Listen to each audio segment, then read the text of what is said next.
Hi everyone. Just a fairly quick video here. We've had a court order hit the docket from Judge Lyman.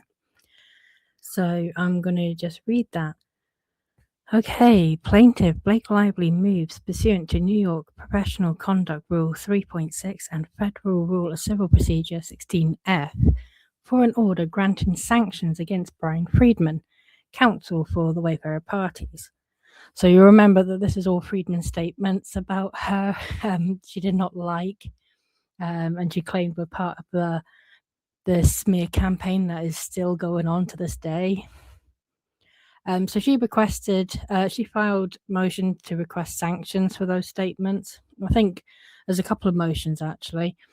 So judge is saying plaintiff asserts that Freedman should be sanctioned for making extrajudicial statements commenting upon her character and credibility that will have a substantial likelihood of materially prejudicing the adjudicative proceedings in this matter.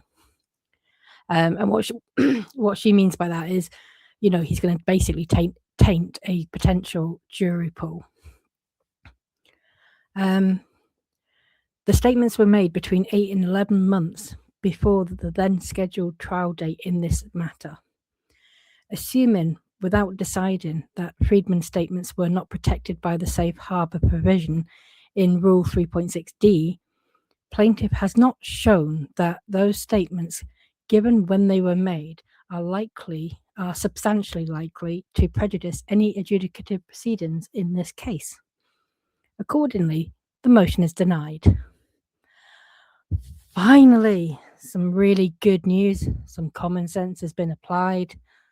I'm really happy because it's ridiculous that she was essentially trying to, stop an attorney for advocating for his client publicly. And whether you like it or not, this lawsuit, a big element of it, probably more so than the actual action itself, is about publicity. And certainly Lively is leveraging the use of PR tactics herself. So she was effectively trying to silence Freedman from speaking out in support of Wayfarer parties, the same way she did with the content creators, with the subpoenas, to try and silence them for, showing support or even talking about the case, even where, it wasn't actually anything unflattering about her. So I am glad to see this order.